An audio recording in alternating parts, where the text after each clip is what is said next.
મહત્વપૂર્ણ સમાચાર પ્રાપ્ત થઈ રહ્યા છે। ગેનીબેન ઠાકોર જે મતદાન કરવા માટે પહોંચ્યા છે।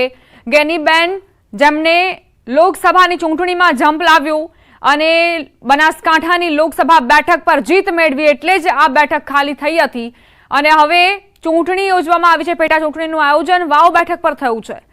ગેનીબેન ઠાકોર જે અસાણા ગામ ખાતે પહોંચ્યા અને અહીં ईवीएम खोटवाता सांसद पहुंचा होवानी जानकारी। वावनी चूंटणीमां मतदानने लईने अनेरो उत्साह। बीजी तरफ गेनीबेन ठाकोर जे असाणा गाम खाते पहुंच्या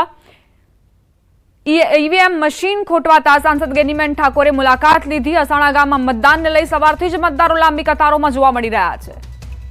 गेनीबेन ठाकोर खूब ज मजबूत चेहरो अने बनासकांठानी लोकसभा चूंटणी તેમણે જીતીને ભાજપના ગઢમાં ગાબડું પાડ્યું હતું। 27% જેટલું મતદાન ઓલ ઓવર સમગ્ર અત્યાર સુધીમાં 27% જેટલું મતદાન ઓલ ઓવર સમગ્ર બેઠક અંતર્ગત થયું છે ને જે બેઠક ઉપરથી ગેનીબેન ચૂંટણી લડ્યા હતા, સાંસદ બન્યા હતા અને તે બેઠક ખાલી પડવાના કારણે હવે પેટા ચૂંટણી યોજાઈ રહી છે। ત્યારે પેટા ચૂંટણીમાં મતદાન કરવા માટે સાંસદ ગેનીબેન ઠાકોર જે છે તે પહોંચી ચૂક્યા છે। દ્રશ્યો સાફ રીતે જોઈ રહ્યા છો કે ગેનીબેન અત્યારે હાલ તેમના મતાધિકારનો ઉપયોગ કરતા નજરે પડી રહ્યા છે। તેમના मतदान करवा पहुंचा है। વાત કરવામાં આવે तालुकाना अबासणा गाम खाते गेनीबेन जे छे ते पहुंचा है। राजनगर खाते प्राथमिक शाळा है, प्राथमिक शाळानी अंदर मतदान करवा माटे पहुंचा है। महत्व સાથે એ છે કે અત્યાર સુધીમાં 27% જેટલું જે છે તે ઓલ ઓવર બેઠકની અંદર થયું છે। ગેનીબેન ઠાકોર આજ બેઠક ઉપરથી માટે પહોંચ્યા હતા। એ જ રીતે લોકસભાની ચૂંટણી લડતા હતા ત્યારે લોકસભાની ચૂંટણી માટે પણ તેઓ મતદાન કરવા માટે આ જ જગ્યાએ તેઓ મતદાન કરવા માટે પહોંચ્યા હતા અને વધુ એક વખત જે પેટા ચૂંટણી યોજાઈ રહી છે તેમાં પણ તેઓ આ જ સ્થળેથી મતદાન કરવા માટે પહોંચી રહ્યા છે। અત્યારે હાલ તમે જોઈ રહ્યા છો કે મતદાન કરવું એ આપણી ફરજ છે। ફરજ અંતર્ગતનો જે ભાગ રૂપે તેઓ મતદાન કરવા માટે આવી રહ્યા છે। તેની સાથે લોકો એટલે કે સ્થાનિક મતદારો જે છે તે પણ અહીંયા પહોંચ્યા છે અને તે પણ મતદાન કરતા નજરે પડી રહ્યા છે।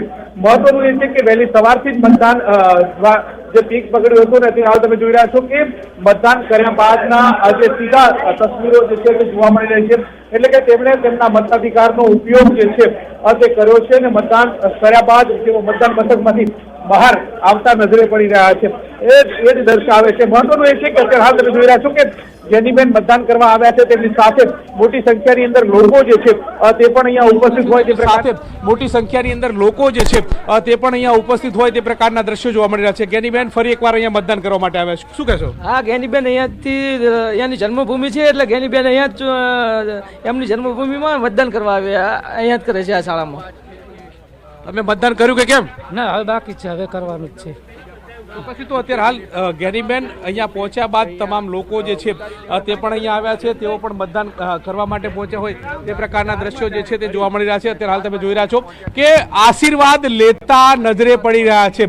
આ દ્રશ્યો સીધા તમને મતદાન મથકની બહાર ગેનીબેન મતદાન કરીને આવ્યા હતા વૃદ્ધ માતાજી સાથે, તેઓ તેમને મળ્યા હતા, તેમની સાથે વાર્તાલાપ કર્યો હતો અને તેમના માથે હાથ ફેરવીને તેમને આશીર્વાદ લીધા હોય તે પ્રકારના દ્રશ્યો જોવા મળી રહ્યા છે। આ જો મતદાન મથક કેન્દ્રની બહારના દ્રશ્યો છે કે જ્યાં લોકો અત્યારે હાલ એક ઉત્સાહપૂર્વક તેમની સાથે વાર્તાલાપ કરતા પણ નજરે પડી રહ્યા છે। મહત્વનું એ છે કે અહીંયા જે ઉપસ્થિત મતદારો જે છે તે મતદારોને પણ મળતા જે છે તે નજરે પડી રહ્યા છે। આ જનતા પ્રત્યેનો લગાવ જે છે તે પણ આ મતદાન બાદની જે વાર્તાલાપની અંદર જોવા મળી રહ્યો છે। આ જ પ્રકારના દ્રશ્યો જોવા મળી રહ્યા છે। જે એજન્ટો બેઠા છે એજન્ટોને તેઓ મળવા જઈ રહ્યા છે, તેમની સાથે વાર્તાલાપ કરી રહ્યા છે કે કેટલા ટકા સુધીનું મતદાન સમગ્ર ગામમાં છે, કેટલું મતદાન થયું છે તેનો પણ ચિતાર મેળવતા નજરે પડી રહ્યા છે। આ પ્રકારની જે સ્થિતિ જે છે તે જોવા મળતી હોય છે। અત્યારે હાલ આ સીધા દ્રશ્યો જે છે તે જોવા મળતા હોય છે। મહત્વનું એ છે કે ત્રિપાખીઓ જંગ આ બેઠકની અંદર જામ્યો છે। ગેનીબેન માટે આ બેઠક એટલા માટે મહત્વની છે કે આ બેઠકમાં તેઓ 2 ટર્મથી જીતતા આવ્યા છે। જીતતા આવ્યા બાદ તેઓ જે છે તે અહીંયાથી જે ચૂંટણી લડ્યા હતા અને હવે સાંસદ બન્યા બાદ આ બેઠક ખાલી પડી છે। એટલે કે તેમણે વારંવાર જે ચૂંટણી પ્રચાર કરતા હતા, ચૂંટણી પ્રચાર દરમિયાન પણ તેમણે કહ્યું છે કે આ બેઠક એટલા માટે મહત્વની છે કે વાયનાડથી વાવ સુધી આ ચર્ચા આ પ્રકારના નિવેદનો જે છે તે કરતા જોવા મળ્યા હતા। અત્યારે હાલ મતદાન મથકની બહાર લોકોને નજરે પડી રહ્યા છે, લોકો સાથે વાર્તાલાપ કરતા નજરે પડી રહ્યા છે અને આ જ પ્રકારના દ્રશ્યો જે છે તે જોવા મળી રહ્યા છે, જે સાફ રીતે દર્શાવે છે કે લોકો ગૌતમ, ગેનીબેન શું કહી રહ્યા છે તે પણ સંભળાવવાનો પ્રયત્ન કરજો. વિધાનસભાના પરિણામ ઉપરથી જ્યારે ફૂંકાવાનું છે ત્યારે બનાસકાંઠા જિલ્લો એ સમગ્ર ગુજરાતની અંદર 26 સીટો ભારતીય જનતા પાર્ટી 5 લાખના પ્લસથી લોકસભામાં જીતવા માંગતા હતા. એ ટાઈમે પણ મતદારોએ, બનાસકાંઠાના મતદારોએ એ કોંગ્રેસ પાર્ટીની વિચારધારાને અને વર્તમાન જે ગુજરાત સરકાર હોય કે કેન્દ્ર સરકાર હોય એ લોકોના કામો કરવામાં ઓણા ઉતર્યા છે. એમનો જે એજન્ડા હતો એમાં ક્યાંક ને ક્યાંક ઓણા ઉતર્યા છે ને એના કારણે લોકસભામાં પણ આશીર્વાદ આપ્યા હતા. અને આ પેટા ચૂંટણીમાં અહીંયા પુનરાવર્તન કરીને કોંગ્રેસ પાર્ટી વિધાનસભામાં હેટ્રિક મારશે અને કોંગ્રેસના મતદારો, સર્વ સમાજના મતદારો કોંગ્રેસ પાર્ટીના ઉમેદવારને આશીર્વાદ આપશે અને કમળ ઉપર ગુલાબ ભારે પડશે અને અમારો જે વિજય છે એ નિશ્ચિત છે. આ મતદાનના મથકોની મુલાકાત લેતા અને મતદારોનો ઉત્સાહ જોતા એટલે 23 તારીખે પરિણામ આવશે ત્યારે અમારો વિજય વરઘોડો અને અબીલ ને ગુલાલના જશ્નના ભાગીદાર એ વાવ વિધાનસભાના સર્વ સમાજના મતદારો થશે એવો મને મારા મતદારો ઉપરના વિસ્તાર ઉપર પૂરો છે. ટકાવારી જે પ્રમાણે મતદાનની છે અત્યારે લગભગ 24% ઉપર મતદાન જતું રહ્યું છે. શું લાગે છે મતદાન હજી વધશે અને વધશે તો ક્યાં તરફ ફાયદો? સારું મતદાન સવારથી કરીને જ મોટા ભાગના બૂથોની મેં મુલાકાત લીધી, ત્યાં લાંબી લાઈનો હતી. 25% જે ઓલ ઓવર મતદાન છે પણ એ અત્યારના સમય સુધી ખૂબ સારું કહેવાય. જે જાતિ સમીકરણના આધારે પણ પોતપોતે ઉમેદવારો પૂરા પ્રમાણમાં મતદાન થાય એવા એમના ટેકેદારોના બધાના પ્રયાસો રહેશે.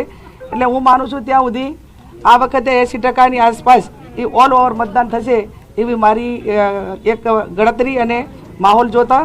અને જે પરંપરા રહી છે કે સામાન્ય ચૂંટણીમાં પણ 75% જેટલું મતદાન કાયમી રહેતું તો 5% મતદાન આ વખતે વધશે એવું મને પોતાને લાગે.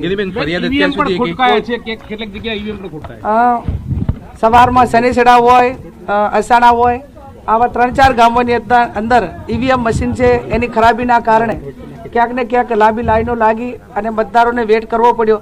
એક ખાલી પેટા ચૂંટણીમાં પણ જે મશીનરી તૈનાત હોવી જોઈએ એ ક્યાંક ને ક્યાંક અભાવ રહ્યો એવું મને પોતાને લાગે છે. પણ ટેકનિકલ બાબત છે અને એનું સોલ્યુશન થઈ ગયું છે ને હવે મતદારો પૂરું મતદાન કરી રહ્યા છે. બેન, બીજી કોઈ પણ પ્રકારની ફરિયાદ જે પ્રચાર દરમિયાન આપે આક્ષેપ લગાયા હતા એવું ક્યાંય આપણે લાગી રહ્યું છે? એ બધું જ્યાં રૂલિંગ પાર્ટી જેને લોકશાહીને માનતા જ નથી, માત્ર પૈસા, સામ દામ દંડ ભેદને જે દબાવની રાજનીતિ છે એ એમના એકદમ પેલામાં આવી ગઈ છે વર્તનમાં. અને વર્તનમાં ને હવે પછી તો હું માનું છું કે એમના વારસામાં જ ખોટું કરવાનું, જૂઠું બોલવાનું, લોકોને ખોટા વાયદા આપવાના અને કેફી પદાર્થોથી ચૂંટણી જીતવા માટેના પ્રયાસો કરવાના, યુવાનોને કેફી પદાર્થોથી બરબાદ કરવાના આ એજન્ડા એમનો આજનો નથી, કાયમી રહ્યો છે. પણ એ બધું ઉપરાંત પણ આ વિસ્તાર કાયમી કોંગ્રેસનો ગઢ રહ્યો છે ને આ વખતે પણ રહેશે. ક્યાંથી ફરિયાદ કરી છે? બૂથ કેપ્ચરિંગ કે બીજી કોઈ ફરિયાદ આપને? એવું થાય એવું એટલા અમે અસક્ષમ નથી. અમે અમારા બૂથો ઉપર લડવા માટે તૈયાર છીએ. અમારી જે કાર્યકરો બધા ઈમાનદારીથી મતદાન કરી રહ્યા છે અને કોઈ બૂથ કેપ્ચરિંગ કરે એટલું બધું અમે પણ કમ નથી. એમ તો બેને આ પ્રકારની જે પ્રતિક્રિયા જે છે તે આપી છે. બેનની સાથે સીધા વાત કરીશું. બેન,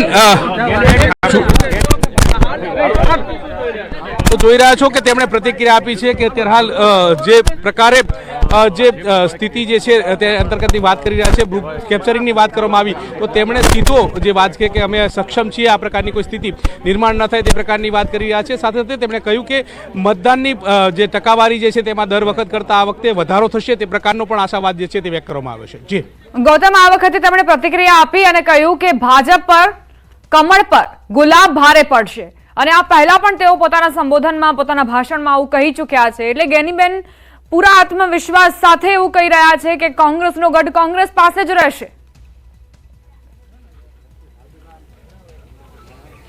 ચોક્કસથી એક તરફ ભારતીય જનતા પાર્ટી જે છે તે 7 વર્ષનો સંન્યાસ જે છે તે આ બેઠક ઉપરથી ભોગવી રહ્યું છે, ત્યારે ભારતીય જનતા પાર્ટીની સામે કોંગ્રેસ જે છે તે 7 વર્ષથી શાસન ઉપર છે. એટલે કે અગાઉ 2000 સાલની વાત કરીએ તો ત્યારે પણ જ્ઞાનીબેન જે છે તે જીત્યા હતા અને ત્યારબાદ 2022માં પણ જે જ્ઞાનીબેન જે છે તે આ બેઠક ઉપર વિજય મેળવ્યો હતો, જે સાફ રીતે એ દર્શાવે છે કે 7 વર્ષનું શાસન થયું, પરંતુ કોંગ્રેસે જ્ઞાનીબેનને બનાસકાંઠાની જે લોકસભાની ચૂંટણી હતી તેમાં મેદાને ઉતાર્યા અને તેમાં તેઓ ભવ્ય વિજય જે છે તે મેળવ્યો હતો. ત્યારબાદ આ પેટા ચૂંટણી જે છે તે આવી છે. અત્યારે હાલ ત્રિપાંખીયો જંગ છે. ત્રિપાંખીય જંગની વચ્ચે જ્ઞાનીબેન પૂરેપૂરા આશ્વસ્ત દેખાઈ રહ્યા છે. તેમણે પ્રતિક્રિયા આપી. પ્રતિક્રિયામાં પણ તેમણે એક જ વસ્તુ જે છે તે જણાવી કે અમે પૂરેપૂરા આશ્વસ્ત છીએ, લોકો જે છે તેનો જનપ્રતિસાદ જે છે તે સમર્થન મળશે, તે પ્રકારની પણ તેમણે વાત કરી. અને તેમણે એક વાત સીધા સંકેત સાથે કહ્યું કે કમળ ઉપર ગુલાબ જે છે તે ભારે પડશે, તે પ્રકારની પણ વાત તેમના મુખેથી સાંભળવા મળી. એટલે કે તેઓ પૂરેપૂરા આશ્વસ્ત જે છે તે જોવા મળી રહ્યા છે. તેમણે એક વાત એ પણ કરી કે ટકાવારી જે છે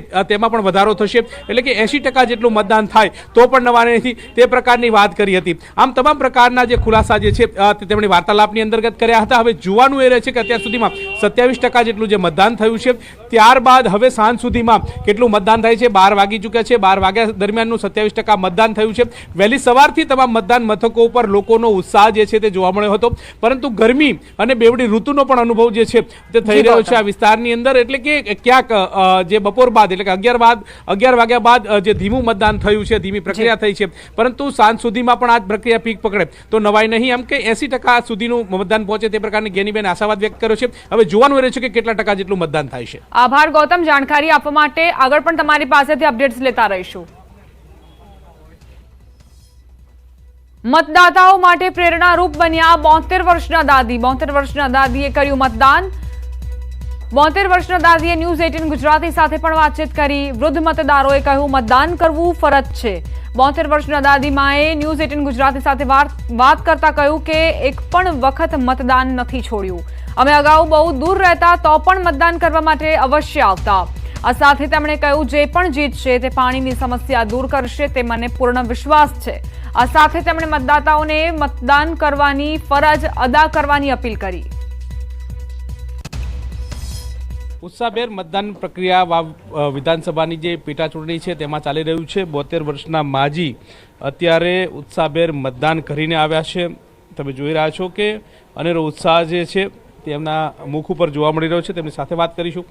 બા, અત્યાર સુધીમાં કેટલી વખત મતદાન કર્યું છે તમે, અને આજે પણ મતદાન કરવા આવ્યા, અને લોકોને તમે શું કહેશો કે આ રીતે મતદાન કરવું આપણી ફરજ છે? મતદાન તો કરવાની ફરજ છે ને. એમ તો કેટલી વખત અત્યાર સુધી મતદાન કર્યું છે? મતદાન તો ભૂલી ગયા હતા, પણ મતદાન તો કરવા આવીશ. ઠેઠ કાઠિયાવાડ કસમર હતી તો આવતી મતદાન કરવા. આવ્યા વગર નથી રહ્યા. હવે લોકો અહીંયા આવતા નથી મતદાન કરવા માટે. યુવાનો એવું કહે છે કે મતદાન કરવા ક્યાં જવું, આ પ્રકારની વાતો કરતા હોય છે. એને તમે શું કહેશો? એને તમારા માધ્યમ તમારા મુખેથી શું કહેશો કે ભાઈ મતદાન કરવું ફરજ છે, આવવું જોઈએ, એક વોટની કિંમત શું છે? એ તો હા, બોલો, શું કહેશો? એ તો કહે છે કે ભાઈ મતદાન કરવા જવું પડશે. એ કિસ્મત, બીજું શું કહો. મતદાન તો આપણે ઊભું રહેવું પડે. કઈ કઈ સમસ્યાઓ તમારા વિસ્તારની અંદર છે, અને તમને શું લાગે છે કે કોણ આવશે તો સમસ્યાનું નિરાકરણ કરશે? ગમે એ આવે સારું કરશે. ગમે એ આવે ગરીબોનું સારું કરે બસ. અમે તો એટલું કાં બીજું કઈ કહેતા નથી. અને પેલા ભારે કરવાનું તો સારું પર હાથમાં કઈ ના નમે તો કઈ ના હાલે કે ડોસીને કઈ હાલવું નથી. હું તો હોય એવું કોણ ડોસી તો કશું કોઈ ભાળતો નથી. થકેલે તમારા વિસ્તારમાં સમસ્યાઓ કઈ કઈ છે? હે, તમારા વિસ્તારમાં સમસ્યાઓ કઈ કઈ છે? મારા વિસ્તારમાં હા, આ પંથકમાં કઈ કઈ સમસ્યાઓ છે? મને એવું કઈ ખબર નથી પડતી. પાણી, હા પાણી નથી. પાણી અમારે કેનાલનું પાણી આવે ને તો સારી વાત. પાણી અમારે મોડું છે ને, શાક ચડાવે તો શાકે નથી ચડતું ભયા. પાણી લાવો તો તમારું ભગવાન સારું કરશે. તમને કોણ લાગે છે કોણ લાવશે પાણી? ગમે તમે જે આવશે એ પાણી લાવશે. જે ભર્યા છે ને જે આવશે એ પાણી લાવશે. બીજું શું કરો કહો? એટલો વિશ્વાસ છે તમને? હા, વિશ્વાસ છે મારે તો. આપણે તો ભગવાનના ઘર સુધી વિશ્વાસ છે. હું ખોટું નથી બોલતી. તો જે આવશે તે પાણી લાવશે, તે પ્રકારની વાત આ 72 વર્ષના માજીના મુખેથી સાંભળવા મળી રહી છે. જ્યાં હોય ત્યાંથી મતદાન કરવા માટે અચૂક આવે છે. મતદાન કરવું આપણી ફરજ છે અને ફરજના ભાગરૂપે તેઓ પણ મતદાન કરી રહ્યા છે અને અન્ય લોકોને પણ મતદાન કરવા માટેની પ્રેરણા આપી રહ્યા છે. પંકજ મકવાણા સાથે ગૌતમ શ્રીમાળી, ન્યૂઝ 18 ગુજરાતી, વાવ. સુરતમાં હાથમાં